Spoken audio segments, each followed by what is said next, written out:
Kan kalau kita melihat dari prestasi dari Coach Shin sangat luar biasa ya, maksudnya dengan pertama membawa prestasi atau peringkat Indonesia dari sekitar 180-an ke 130-an kalau nggak salah kan. Itu lumayan suatu hal yang bagus, terus juga bisa masuk sampai ke penyisian Piala Dunia udah sampai grup 3. Tapi kalau kita membicarakan pelatih timnas, jangan hanya melihat seorang pelatih, kita melihat dari bagian kepelatihan yang ada.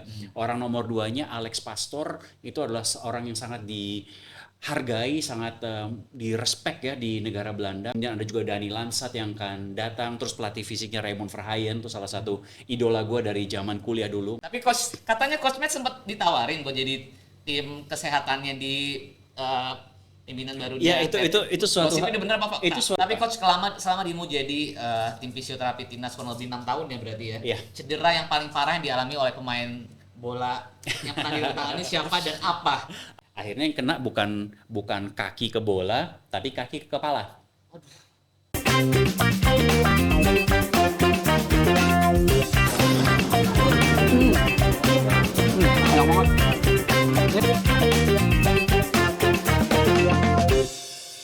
Oke, di podcast Belayar kali ini gue kedatangan seorang yang luar biasa. Dia punya prestasi yang luar biasa di dunia olahraga. Ada di bola, di lari, dan juga di olahraga lainnya. Luar biasa, dan gue suka banget sama konten-kontennya. Dan juga yang lebih serunya lagi, di tahun 2025 ini dia menjadi bagian dari keluarga Bliss Entertainment, yaitu salah satu talent gue di Bliss Entertainment. Oke, kita ngobrol-ngobrol langsung dengan Coach Mathias Ibo. Yes, Apa kabar Coach? Thank you so much Coach Matt udah mau mampir di podcast di belakang layar gue kali ini. glad to be here for having me, senang banget di sini. Aku yang thank you dong. Aku happy banget karena di tahun 2025 ini aku punya talent baru di Bliss Entertainment. Dia seorang sport enthusiasm ya. Sport enthusiast gue. Tuh kan, sorry kalau gue salah sebut. Maklum bule sama orang Indonesia beda. Sport enthusiast. Sport enthusiast tuh.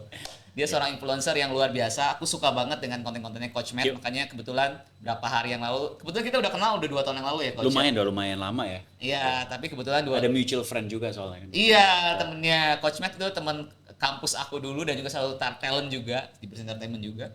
Terus kemarin pas aku lihat profilnya, ini orang kayaknya gue yakin punya keyakinan besar, gue bilang sama tim gue ini bisa jadi sosok yang luar biasa.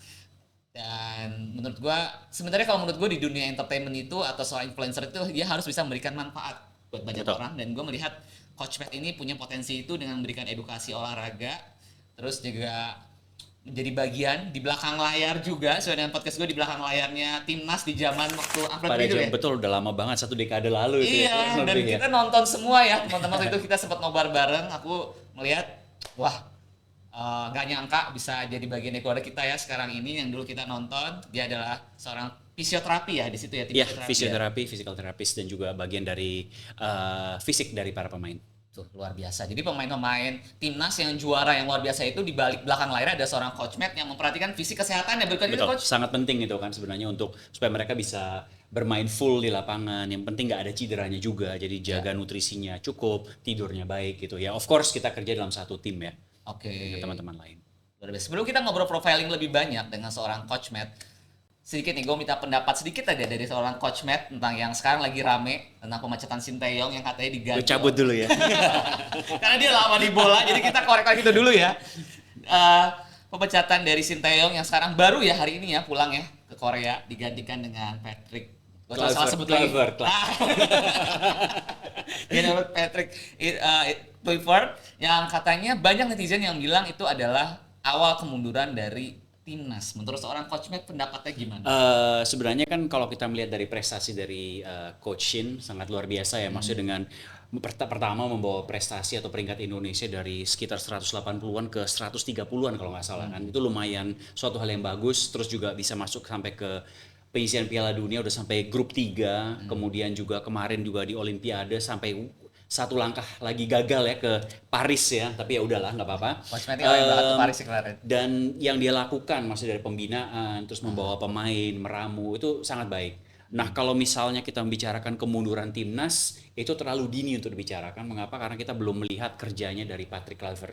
Oke. Dia baru datang, kita baru tahu CV-nya sebagai seorang pelatih. Ya kita mengenal Patrick sebagai seorang pemain yang luar biasa ya, dari zamannya dia di Ajax, salah satu pencetak gol termuda di final Champions League waktu mereka menang lawan AC Milan tahun berapa? 96, 97 lah ya.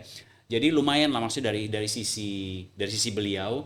Tapi kalau kita membicarakan pelatih timnas, jangan hanya melihat seorang pelatih, kita melihat dari bagian kepelatihan yang ada.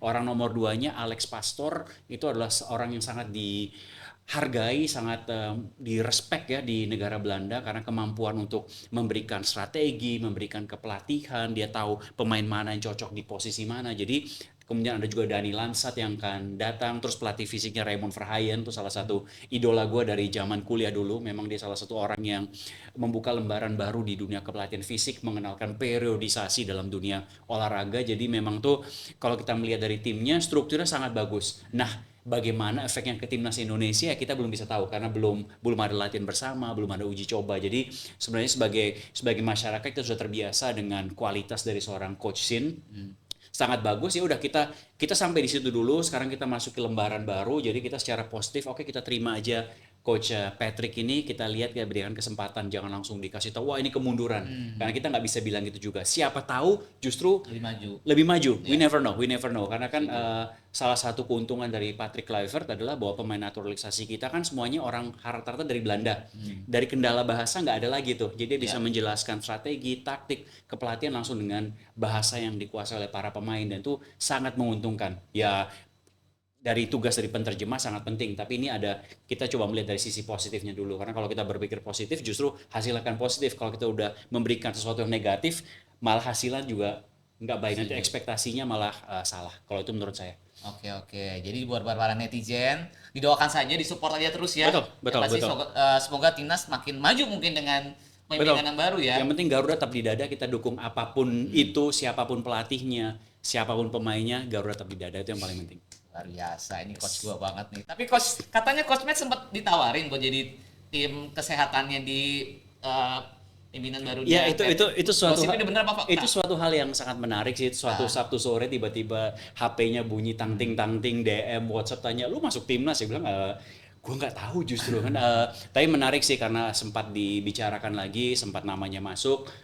Memang gue juga pernah dengan timnas ya dari 2010 sampai 2016 di puncak timnas tertinggi, paling rendah up and down-nya, perpecahan. Kita ke final Piala AFF, kita gagal di penyisihan segala macam, gonta-ganti pelatih, dia udah merasakan ya. Jadi kalau sekarang ada tiba-tiba ditawarkan ke arah timnas, sebenarnya itu satu hal yang menarik juga. Berarti di tahun-tahun sebelumnya ada suatu hal yang baik yang dikerjakan ya. Senang juga masuk, tapi kita lihat aja lah ke depan bagaimana keadaannya, karena kan sekarang udah bekerja di bidang yang lain juga dalam olahraga, mengurus atlet yang lain juga. Jadi kita banyak hal yang harus dipertimbangkan. Oke. Tapi udah sempat dihubungin sama tim ada bocoran, ada mungkin yang WhatsApp, udah ada follow up Selain yang ada di media belum? Jadi media dong yang membesar-besarkan dong. Tapi it's good lah, maksudnya dari dulu kan teman-teman media sangat baik dan suportif. Jadi ya terima kasih teman-teman media masih mengingat atau masih mempertimbangkan. Ya mungkin karena juga saya dulu kuliah di Belanda, bisa berbahasa Belanda. Dulu waktu Irfan Bahdim sebagai pemain naturalisasi pertama ya dengan Christian Gonzalez juga dia berbahasa Belanda. Jadi mungkin karena ini ada hubungannya dengan Belanda, mungkin jadi masuk sebagai bagian tim pelatihan. We never know. Kita lihat apa yang terjadi di depannya. Tapi yang penting seperti tadi, Garuda tapi dada. Mantap. Coach, tapi kalau seandainya benar mau? Masih banyak hal yang harus dipertimbangkan. Karena kan kalau dulu lebih gampang, sekarang udah berkeluarga, sudah ada pekerjaan tanggung jawab yang lain. Jadi lari semua itu lari juga, komunitas. Jadi ya tanggung jawab itu juga yang sekarang nggak bisa ditinggal juga. Jadi semua harus dibicarakan, dipertimbangkan. Yang pasti jalan tengahnya itu pasti ada. Oke, sekarang coba aku pengen tahu nih, sekarang Coach Matt ini kan bergelut di bidang fisioterapi dan sampai S2 di Belanda. Aku tuh agak amazed loh pas baca profil dirimu. Ini orang mau sekolah fisioterapi sampai di Belanda S2. Iya. Apa sih yang dalam pikiranmu kok tertarik untuk jujur nggak pernah kepikiran waktu sekolah SMA dulu bakal jadi fisioterapis. Sama sekali nggak ada. Kalau bahasa Jawanya blas gak ono, nggak ada sama sekali. Jadi sebenarnya waktu itu saya dari lulus SMA sebenarnya ke Eropa dulu karena memang ibu dari Swiss kan, jadi bukan Belanda. Ini sering misconception saya orang Belanda, bukan, ibu orang Swiss. Jadi setelah SMA ibu bilang pokoknya jangan kuliah dulu, kamu harus maksudnya apa, ambil gap year, jadi artinya travel dulu, kerja dulu, sebelum supaya nggak jenuh belajar. Jadi ya memang karena kebetulan ibu dari sana, saya ke Eropa, traveling, backpacking, keliling Eropa sampai ke Afrika Barat. Kemudian akhirnya setelah 2 tahun ya, bukan setahun ya, saya sudah pulang pergi setahun, ujung-ujungnya 2 tahun di sana. 2 tahun terus sampai di Belfast, Irlandia. Saya di sana kuliah dulu. Jadi kuliahnya nggak ada hubungan fisioterapi, sama sekali nggak ada. Saya bermain bola di kampus di sana. Dan belajarnya waktu itu mengambil jurusan sosial dari youth development. Jadi ini artinya bekerja di, misalnya kalau di sini belum ada mungkin ya. Jadi seperti ada kayak home center dikhususkan buat anak-anak yang terlantar di jalan atau yang bermasalah dengan drugs, bermasalah dengan narkoba. Nah, kalau di Irlandia itu banyak sekali dengan yang berhubungan dengan, karena kondisi di sana ada dengan masih banyak bentrok ya antar agama, antara Protestan dan Katolik.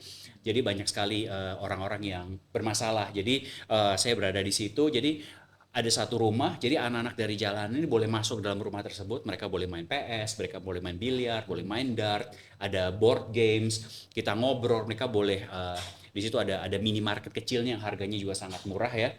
Tapi di situ ada peraturannya, mereka nggak boleh ngerokok, nggak boleh berantem, nggak boleh ngomong kotor, semuanya harus tenang. Begitu ada yang satu yang ngajak ribut, dia di ban, nggak boleh ke situ 2 minggu. Nah, itu saya kerja di situ, jadi sekaligus kerjaan sosial juga sangat menyenangkan karena kan bertemu dengan anak-anak dari latar belakang berbeda, orang latar belakang berbeda, banyak single parents, anak yang dari kecil tuh udah masuk geng dan seterusnya. Jadi sebenarnya menarik. Nah, menariknya waktu saya kuliah, karena saya bermain bola di situ, bermain lumayan aktif di kampus, ada tuh di kampus yang menjadi pelatih fisik sekaligus fisioterapis. Nah, saya ngobrol banyak dengan dia, maksudnya enak banget tuh kerjaan lu, kan saya suka main bola, iya. Terus dia bilang, ini sebenarnya fisioterapi dan pelatih fisik sangat dekat, jadi ada kuliahnya sendiri. Dia bilang, jadi memberikan pola latihan kepada fisik kepada para pemain, juga ini merawat cedera. Jadi kalau misalnya pemain cedera, ada diberikan latihan khusus, jadi supaya mereka bisa kembali lagi. Jadi bukan lagi kalau kena cedera langsung berhenti bermain kan. Ya udah, wah menarik banget nih, hobi jadikan kerjaan. Nah, saya ngobrol, semakin tertarik melihat pekerjaannya dia yang menyenangkan. Akhirnya dia nyarankan kalau mau kuliah untuk fisio ada di Inggris bisa, tapi lebih gampang buat kamu karena kamu orang Indonesia di Belanda, karena Belanda juga ada. Kalau di Inggris harus melewati segala macam prosedur ada yang harus dilalui. Nah, saya terbang ke Belanda, saya cek kebetulan ada universitas di situ yang ada open day. Udah ketemu di situ open day, ngobrol sama admin kampusnya, mereka bilang, oh where you from? Indonesia. Oke, terjemahin aja ijazah SMA-mu, sama nanti waktu masuk kuliah langsung belajar bahasa Belanda, you're in. Gampang banget prosedurnya waktu itu. Terus dilihat, disetarakan, oh bisa masuk. Ya udah, itu mengambil momen langsung pindah dari Irlandia ke Belanda, memulai kuliah physical therapist, langsung mengambil jurusan olahraga. Karena kan dari fisioterapis jurusannya banyak tuh. Ada fisioterapi untuk orang tua, ada fisioterapi untuk anak-anak, fisioterapi untuk hewan, fisioterapi khusus untuk orang-orang di rumah sakit, fisioterapi untuk penyakit jantung dan seterusnya. Fisioterapinya pun ada bagian-bagiannya lagi Ada, ya. itu kalau kita misalnya bandingkan dengan dokter ya kayak dokter spesialisasi, ada dokter anak, dokter umum dan seterusnya. Jadi saya langsung mengambil jurusan sport fisio dan kemudian langsung mengambil masternya ke rehabilitation strength and conditioning. Jadi langsung mengarah ke sana. Jadi memang dari tahun pertama, tahun kedua, tahun ketiga sudah langsung banyak berkecimpung di dunia olahraga. Jadi awalnya seperti begitu. Jadi sesuatu yang nggak pernah dipikirkan justru terjadi dan malah menyenangkan karena hobi menjadi pekerjaan jauh sampai sekarang. Ya. Akhirnya bisa ketemu dengan, katanya ketemu dengan Alfred Rieder, makanya Iya. diangkat Ya fisioterapinya. itu memang juga jalannya demikian ya. Itu saya bersyukur aja kepada Tuhan karena nggak pernah menyangka. Jadi tahun 2010 itu saya ke Indonesia karena udah lama nggak pulang. Maksudnya ibu kan bapak bilang, buset lama banget anak gue suruh pergi setahun kok. Di Malang ya, coach, asalnya Batu Malang ya? Iya, dibesarkan di Kota Batu. Akhirnya ya saya pulang, ya liburan dulu lah, liburan unpaid leave. Kemudian saya bertemu karena sahabat saya dari kecil tuh Coach Timo Scheunemann, mungkin udah pernah dengar, dia pelatih bola, pelatih juga dari Jerman. Dia kebetulan pada saat 2010 ditawarkan menjadi pelatih timnas U23 persiapan untuk SEA Games tahun 2011 di Jakarta. Nah, dia ditawarkan, Oke, nah Timo bilang ya udahlah temenin gua ke Jakarta dong, gua mau wawancara dulu di kantor PSSI pada saat itu Pak Iman Arif sebagai ketua Badan Tim Nasional BTN. Ya udah saya ikut aja. Nah, wawancara kan ya mindset saya kan wah lu wawancara gua tunggu di luar dong. Karena maksudnya kan kalau dibule kan nggak mungkin lu ikut Iya. di luar negeri. Kita bilang enggak ikut aja ngobrol. Akhirnya ngobrol, malah saya diwawancarain sama Pak Imam mengenai kegiatan dari tugas seorang fisioterapi, pelatih fisik dan seterusnya, dan dia lumayan mengerti karena dia baru pulang dari Italia untuk mengikuti sebuah kegiatan workshop di AC Milan Lab. Jadi itu berhubungan bola, pelatihan fisik, sport science dan seterusnya. Nah, besoknya Alfred Riedel datang ke Jakarta. Diperkenalkan ke Alfred Riedel, kita ngobrol terus dia tanya, oke kamu fisioterapis ya kerja di Belanda, oke gimana kamu jadi tim saya aja di Indonesia gitu ya. Saya bilang wah ini kesempatan masih kan ya dari sih wow kapan lagi gitu ya udahlah makanya saya ambil. Jadi sebenarnya dari situ langsung dari day one bertemu Alfred Riedel di Jakarta, kemudian saya bekerja dengan beliau. Justru Coach Timonya akhirnya tidak menjadi pelatih timnas U23 karena dia mendapat tawaran bisa bekerja di Malang dengan Persema Malang. Jadi sebenarnya jalannya ya kira-kira begitu masuk ke timnasnya. Berarti emang rezeki dirimu memang Jalannya sudah ada diatur seperti itu. sedemikian rupa. Tapi coach selama dirimu jadi tim fisioterapi timnas kurang lebih 6 tahun ya berarti ya. Iya. Cedera yang paling parah yang dialami oleh pemain bola yang pernah ditangani siapa dan apa? Sebenarnya kalau kita membicarakan cedera, gue tuh paling benci sama cedera yang namanya memar. Memar. Karena nggak bisa diapa-apain. Bukannya memar yang nah ini gue nanya Ini- memar kan dikasih es batu, kan Iya, kalau kata orang tua cuman dulu, itu doang, nggak bisa diapa-apakan lagi. Maksudnya Oke. bruk, kakinya misalnya tulang keringnya biru, ya udah terus nggak bisa main karena kesakitan. Udah nggak bisa diapa-apakan, cuma dikasih es doang, udah titik.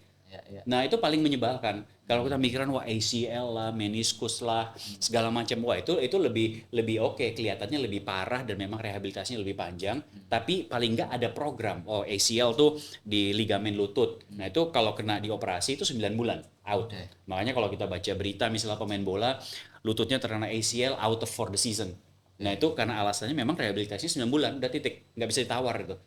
Nah itu setiap bulannya ada, setiap minggunya ada program latihan yang harus diberikan. Nah itu lebih gampang karena kan kita bisa kerja. Tapi kalau memar, that's it. Mau diapakan lagi biru? Tunggu aja biru, sakitnya hilang, birunya bengkaknya turun. Nggak bisa dilatih khusus gitu. Masih boleh main bola nggak sih sebenarnya kalau masih dalam kondisi dia memar gitu? Kalau baru kena harus dilihat kondisinya. Kalau misalnya memarnya di tulang kering dan dia masih bisa berlari, oke. Tapi rata-rata pemain bola itu memarnya di ankle.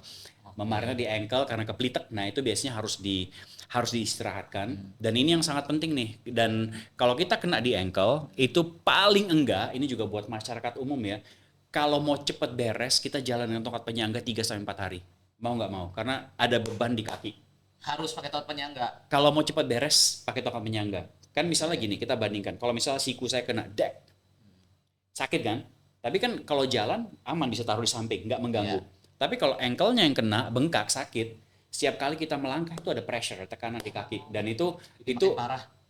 nggak tidak disarankan buat kaki. Jadi lebih baik menggunakan tongkat penyangga atau menggunakan sepatu boot ortopedik yang khusus ya, saya sebutin Star Wars boot ya, yang putih gede ke atas itu. Karena itu mengambil tekanannya. Semakin tekanannya hilang, semakin cepat beresnya. Tapi semakin ada tekanan, semakin lama beresnya. Makanya cedera ankle tuh kadang-kadang lama banget ya, karena dipakai jalan, naik tangga, loncat dan seterusnya. Nggak pernah ada istirahatnya.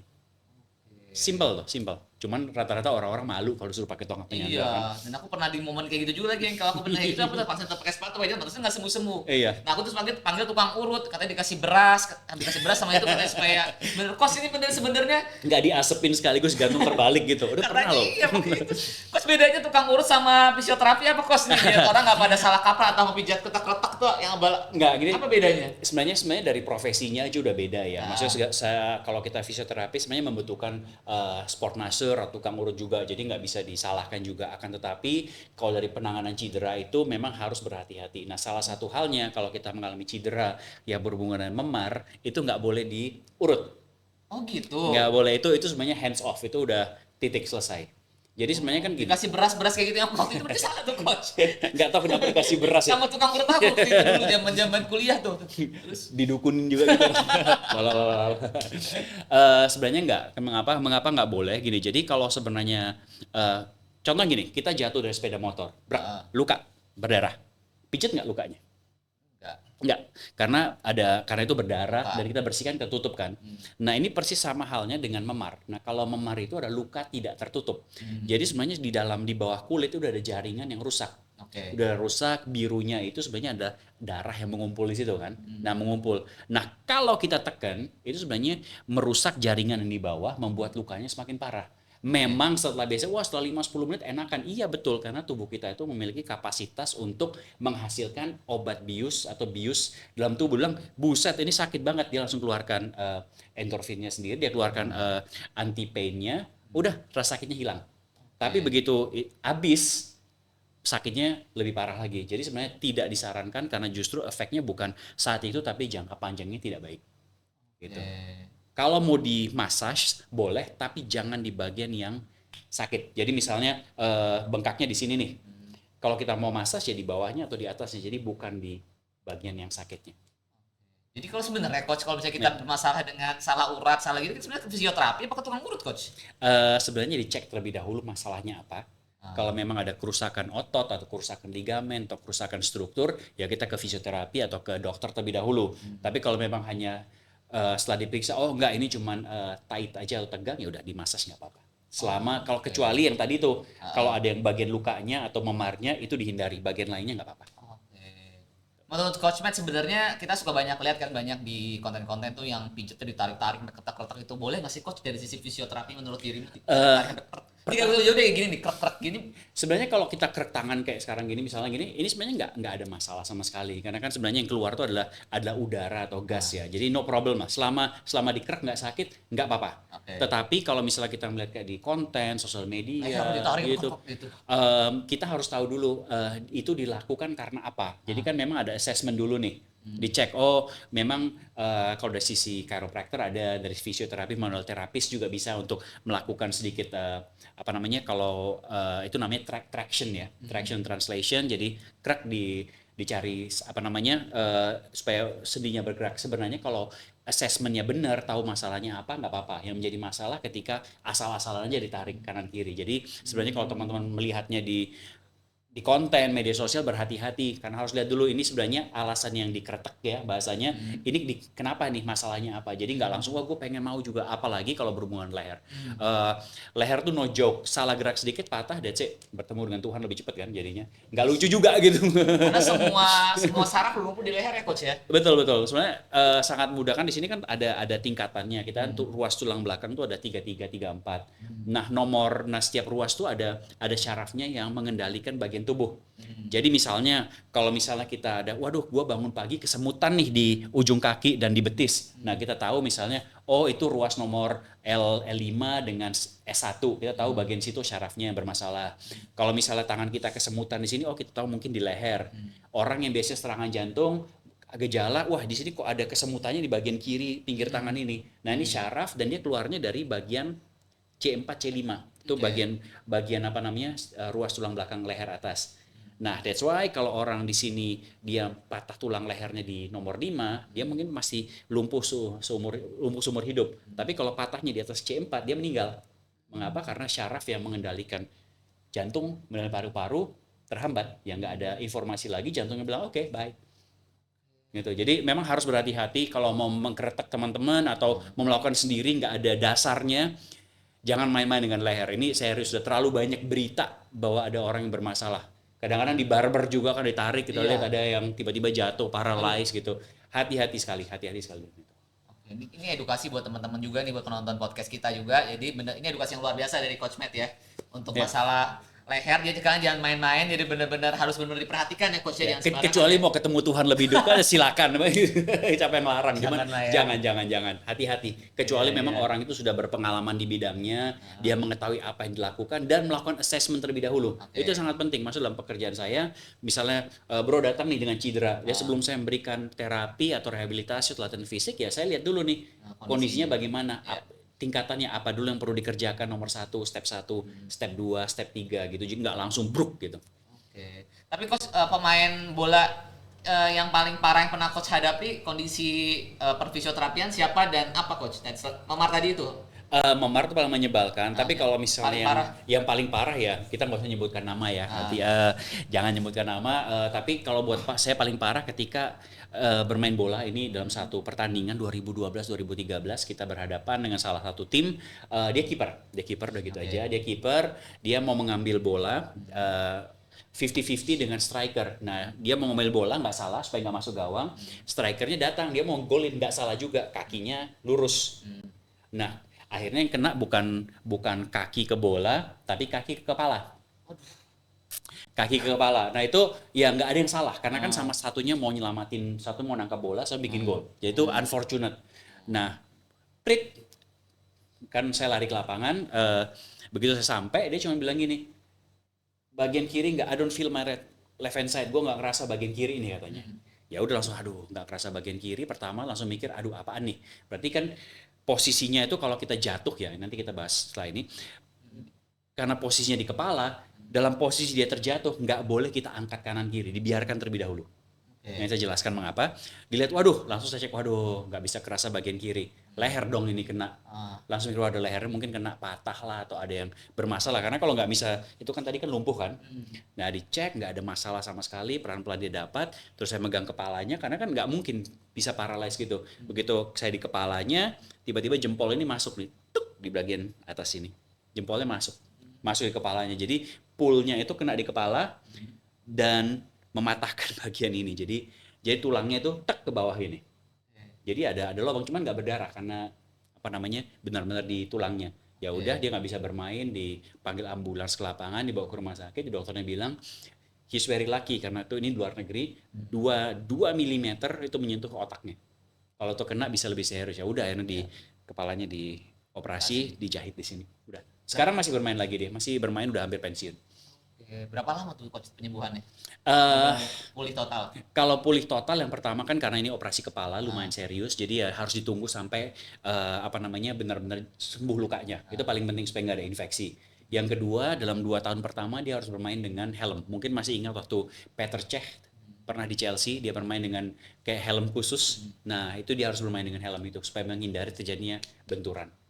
Begitu itu cedera yang lumayan serius karena itu udah life threatening, udah hampir membahayakan.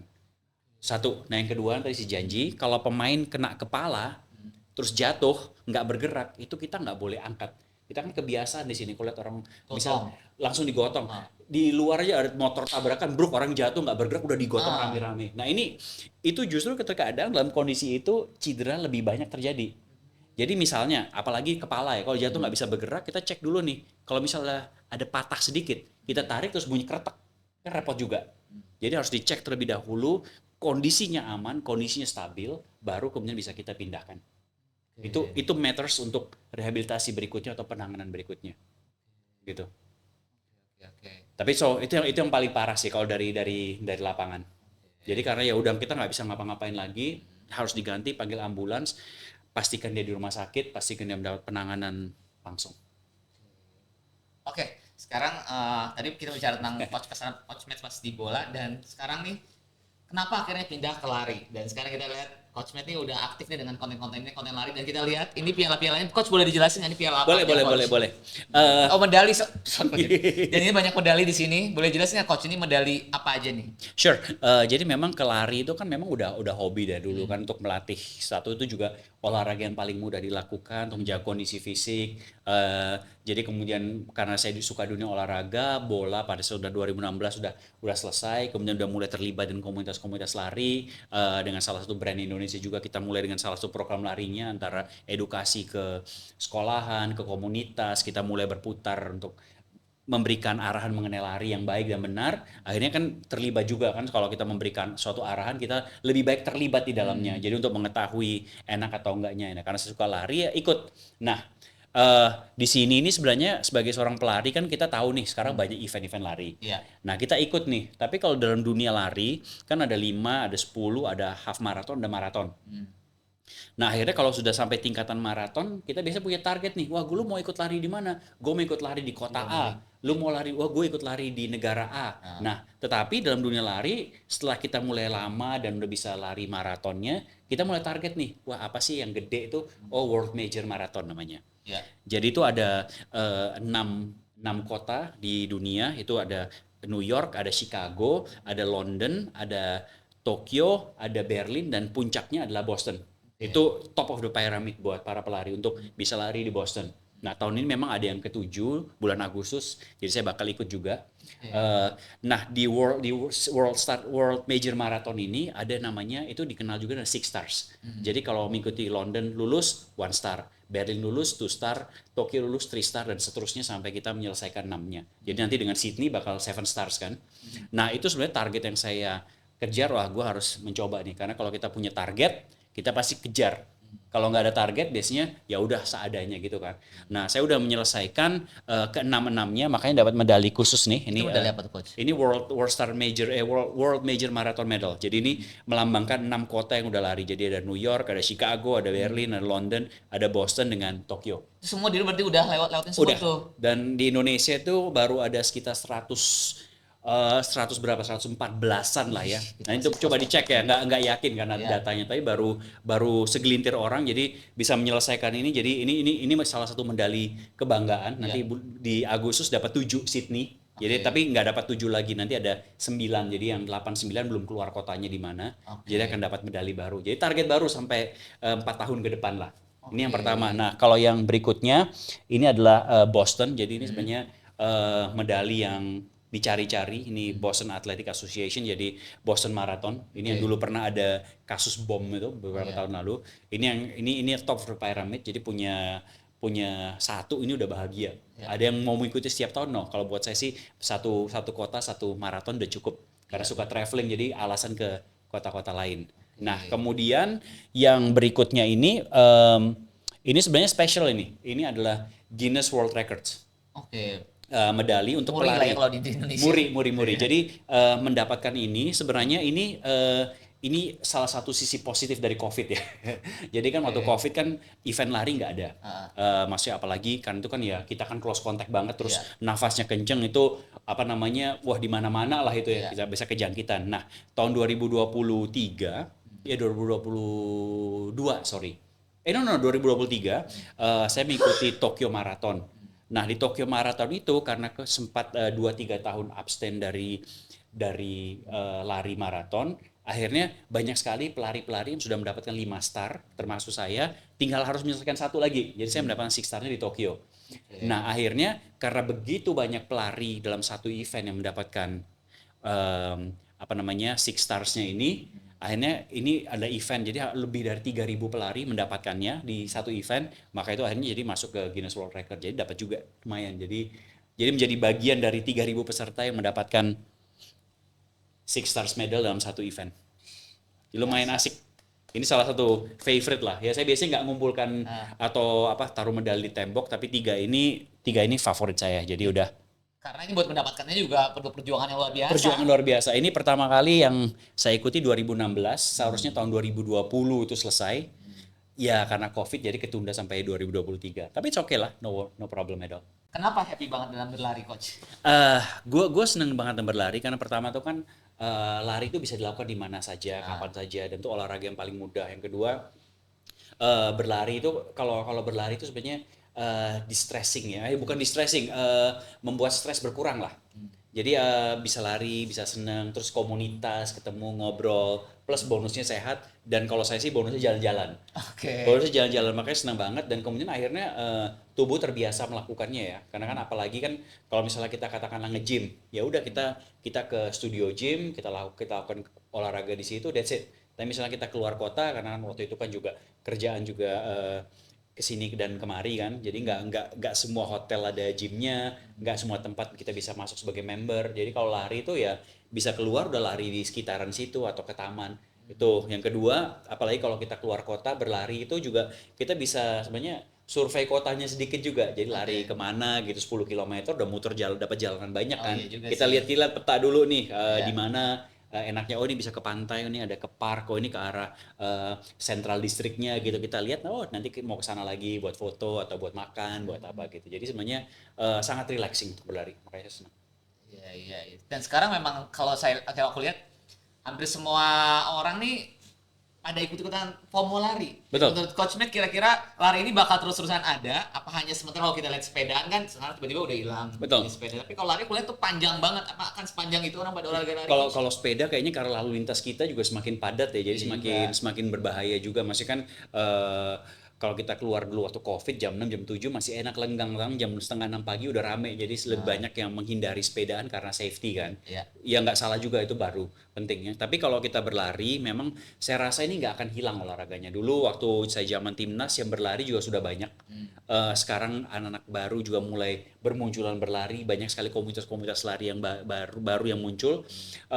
Saya rasa nggak akan hilang juga. Mengapa? Karena ujung-ujungnya teman-teman yang ikut lari dan komunitas itu pergi juga untuk mencari teman, mencari network, mencari untuk sebagai momen untuk relax, bertemu. Plus kalau berlari ya itu sebenarnya gampang bawaannya. Kita cuma bawa sepatu lari, kita bawa baju lari, ketemu. Jadi kita nggak tahu nih orang ini posisinya di perusahaan apa, di kantor bagaimana, siapa dia, kita ketemu sebagai pelari. Ya jadi enak, jadi banyak yang senang juga. Plus dengan event-event yang semakin menarik ya, dengan medali-medali yang oke, terus gimmick-gimmick yang ada. Jadi mereka ngejar suatu kebanggaan kalau misal dapat medali apapun itu juga kan.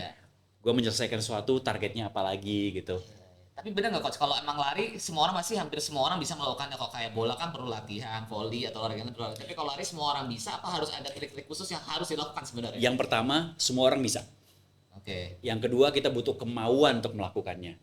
Nah, tetapi yang ketiga, lari itu juga technical. Nah, di situ perlu pelatihan khusus, perlu ada cara-caranya. Dan buat yang para newbie yang baru, tolong kalau sekali ikut lari, race pertamanya jangan maraton dulu. Sangat tidak disarankan. Maraton itu 42 km, itu jaraknya lumayan jauh. Jadi kalau dari Jakarta, dari Cikampek itu hampir kurang 3 km lagi turun dari jembatan MBZ itu. Lari sejauh itu. Jadi, dan ini juga perlu latihan yang panjang ya. Kalau orang tidak pernah melakukan maraton, itu minimal dia berlatih selama 8 bulan. Itu textbooknya begitu. Apalagi kalau dari zero ya. Mengapa? Karena kita perlu melatih seberapa jauh lo bisa berlari nggak boleh berhenti, nutrisinya bagaimana, latihan kekuatannya bagaimana, tidurnya gimana, bagaimana menyesuaikan pekerjaan, kapan berlari pagi atau sore atau malam, semuanya harus disesuaikan. Jadi memang perlu di situ edukasi yang penting mengenai berlari. Ya kalau dari saya sih paling gampang ya kita berlari dulu, nggak usah tentukan jaraknya. Bisa nggak lo selama 30 menit lari nonstop dengan pace aman lo? Jadi mau cepet lah, mau lambat lah, bisa nggak lo tahan di situ? Nah kita lakukan, ternyata gua bisa. Nah kita lakukan beberapa kali, baru kemudian kita lihat, oh kilometer berapa nih? Oh ternyata 30 menit gua bisa nih 5 kilometer. Nah baru kemudian kita masukkan program latihan pelan-pelan. Baru kemudian latihan kecepatannya, kemudian latihan mencegah cederanya, latihan makannya, latihan tidurnya banyak. Jadi sedikit demi sedikit. Gitu. Oke, jadi nanti semua edukasinya dari Coach Matt ini, dari mulai olahraga, makanan, terus akhirnya trik-trik semua akan dibahas di sosial medianya Coach Matt. Yes. Mulai minggu depan kita akan posting. Ikut ya. Pokoknya kalian harus follow dulu nih IG-nya ya. Matias Ibo. TikTok-nya juga lagi dibuat kan Coach? Udah, matias.ibo. Oke, nanti semua edukasi-edukasi itu yang mau tahu seputar olahraga, makanan, nutrisi, mungkin teknik-teknik lari atau olahraga lainnya akan diupload. Kita akan upload mungkin seminggu 3 kali ya. Ya. Pokoknya nanti kita diskusi bersama, belajar bersama, feedback teman-teman yang paling penting kan. Dari feedback, konten terjadi. Luar biasa. Yes. Oke, Coach, kalau disuruh pilih nih antara bola sama lari, lebih pilih mana? Cuannya mana yang lebih gede? Selama ini yang dilihat gimana? Coba yang udah dia lalui. Kalau gini, kalau bola tetap hobi kan, dari kecil kan main bola kan. Main bola, berlari itu suatu hal yang personal kan. Jadi sebenarnya dua hal ini nggak bisa dipilih mana, karena kan kalau berlari memang ada komunitas, tapi ujungnya kita berlari sendiri. Tapi kalau main bola, ya kita nggak bisa main bola dengan tembok terus menerus kan. Kita butuh teman. Jadi sama-sama kedua hal ini sangat-sangat menyenangkan untuk dilakukan. Tapi kalau untuk berlari lebih mudah karena bisa dilakukan di mana saja. Kalau bola kita membutuhkan lapangan. Jadi kendalanya memang lebih ke arah kapan. Kalau bola mungkin seminggu sekali atau 2 minggu sekali. Tapi kalau lari ya kepengen hari ini bisa, besok bisa, dimanapun itu. Gitu. Jadi sebenarnya kedua-duanya ya tergantung, sama-sama masih dilakukan. Jadi nggak mau milih satu lebih baik dari yang lainnya. Tapi Coach, ini nggak tahu nih boleh dibahas, Coach Matt boleh jawab apa enggak? Bener nggak sih katanya pas zaman dulu kan katanya Coach Matt sempat mogok kerja gara-gara pembayaran honornya macet. Terus kali pemain bola juga kita sebut lah, nggak usah sebut beberapa nama, yang aku lihat pembayarannya macet. Sebenarnya kondisi pemain bola dan timnas itu sendiri seperti apa sih coach? Kalau sekarang nih sih memang saya susah untuk kan nggak tahu karena setiap klub federasi punya kebijakan masing-masing. Tapi kalau pada saat zaman saya selama 2010 sampai 2016 lumayan 13 bulan nunggak 13 ya. Aku sempat baca beritanya. 13 ya mau gimana ya kita kan ya sempat bete, sempat kecewa, sempat marah, sempat mau gimana lagi di orang-orang yang dikejar ya tidak bertanggung jawab ya katakanlah begitu ya udah akhirnya ujung-ujungnya sampai ke momen dimana ya udahlah gua lupakan aja sekarang gua udah memaafkan semua apa yang terjadi. Gua memaafkan bukan berarti apa namanya kalau itu kembali ya puji Tuhan gue bersyukur tapi gue memaafkan lebih supaya gue bisa move on dengan hidup gue itu paling penting. Kalau enggak kita bakal bete terus, bakal marah terus, nggak maju. Ya udah gue lupakan, selesai, tinggal gue ke depan. Gue tahu kan berkatnya sampai sekarang juga masih ada, jadi ya nggak kekurangan, ya gue bersyukur untuk hal itu.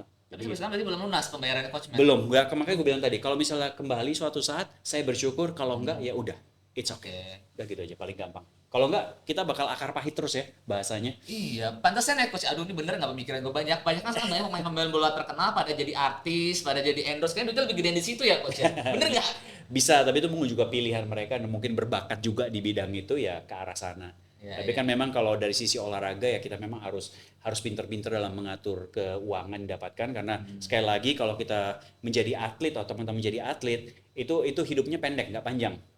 Pensiunnya cepat, jadi harus mempersiapkan diri untuk ke masa depan juga. Kalau bisa mendapatkan ekstra kerja dengan endorsement atau dengan apapun, lakukan, yang penting ditabung. Lain halnya kalau misalnya kita bekerja dengan sebuah perusahaan tertentu di mana kontrak kita oke, gue pensiun usia 55 atau 65, itu enak kan, sustain tahu jelas. Tapi kan kalau atlet kan hidupnya itu sesuai kontraknya tahun ini, tahun depan dapat lagi nggak, terus tahun ketiga cedera, berarti kan no job. Nah jadi memang harus pinter-pinter aja di situ. Ya. Tapi Coach Matt, kita tahu Coach Matt juga pernah main di beberapa film. Ya. Kenapa? Emang Coach Matt tertarik emang suka di dunia entertainment atau gimana? Ya menarik aja sebagai selingan yang menyenangkan ya. Maksudnya waktu jadi apa ya, tendangan dari langit yang pertama. Langsung memerankan diri sendiri seorang fisioterapis sama Irfan Bahdim waktu itu kan. Tuh kemudian di mana di Soekarno. Ya. Jadi bagian nangkepin Soekarno-nya gitu, tentara Belandanya cocok kan potongannya. Tapi memang ada ketertarikan di bidang ada sangat-sangat menyenangkan memang itu untuk suatu selingan atau tambahan yang asik lah. Maksudnya kan juga itu berbaur komunitas baru, teman-teman baru juga untuk bisa berekspresi lah bahasanya gitu. Tapi emang boleh coach seorang pemain bola atau atlet itu untuk berkecimpung di dunia entertainment? Kita sama tahu sekarang Sintayong juga iklannya banyak dan katanya lagi main film horor, main cameo tuh di Subang. Nah, boleh coach? Yang pertama sih kita harus tahu kita itu posisi kerja kita, tugas kita apa. Kalau misalnya kita seorang pemain bola, sebagai seorang profesional pemain bola, ya kita itu kita jadikan fokus, itu tanggung jawab kita di situ. Kalau kita bisa ada tambahan dari sisi iklan, dari sisi film, dari sisi endorsement, selama itu tidak mengganggu kerjaan profesional kita, nggak ada masalah menurut saya kalau bisa membagi waktu. Tetapi kalau misalnya tambahan ini mulai mengganggu performa permain, misalnya menurun, nggak mencetak gol lagi, latihan kecapean karena tambahan lain, nah ini mungkin harus dipikirkan mau memilih yang mana. Karena nggak bisa kita menginjakan kaki kiri di atlet, kaki kanannya di entertainment, nggak bisa, harus salah satu. Jadi mungkin bisa sebagai gue cocok nih bisa jadi jadi bintang iklan atau jadi pemain film atau kerja di entertainment, tapi mungkin setelah pensiun atau memilih. Jadi memang harus pintar-pintar selama tanggung jawab utamanya tidak terganggu. Oke, jadi kalau mau pokoknya sekarang yang berhubungan dengan Coach Matt, mau endorsement, mau film, mau apa, silahkan kontak Breeze Entertainment. Promosi. Breeze ya. Ini. Tapi ini emang cocok loh kalau lihat Coach Matt ini untuk brand, tapi memang yang penting brandnya juga harus sesuai dengan karakternya Coach Matt. Kalau aku ngelihat untuk beberapa brand-brand kesehatan, olahraga, karena menurut aku pribadi, bukan karena aku sekarang Coach Matt masuk di Breeze, cuman aku ngelihat memang bisa menginfluence masyarakat untuk kita hidup sehat. Betul. Nah, kalau aku lihat itu memang dampaknya yang luar biasa gitu loh. Kalau menurut aku untuk brand-brand yang berbau memang cocok dengan penting banget hidup aktif, hidup sehat. Maksudnya kemarin 2 minggu lalu baca berita bahwa Indonesia itu menjadi peringkat 1 sebagai negara yang nggak suka jalan kaki. Oh iya juga sih emang, aduh gue lagi jalan kaki juga. Maksudnya, come on guys, masa kita peringkat satu dari 208, 209 negara di dunia nggak suka jalan kaki? Buset, maksudnya baca komennya, wah infrastrukturnya, no no no, itu pilihan, jalan bisa di mana aja, kapan saja. Ada kok di sini kalau di Senayan dimuterin GBK lumayan tuh, bisa kok, itu pilihan kita aja. Minimarket 100 meter dari rumah jalan kaki, nggak usah bawa motor. Kayaknya kalau di negara kita bisa bawa motor parkir di kantor, naik lift tuh dibawa ke atas semua ya motornya. Tapi mungkin kalau aku lihat sih, kebetulan kan aku pernah mungkin sama coach Mejo kita belum pernah ke beberapa negara. Kalau di sana emang mumpuni gitu loh buat kita jalan-jalan kayak di Singapura, di Hong Kong, di Jepang semua kita jalan semua di sini.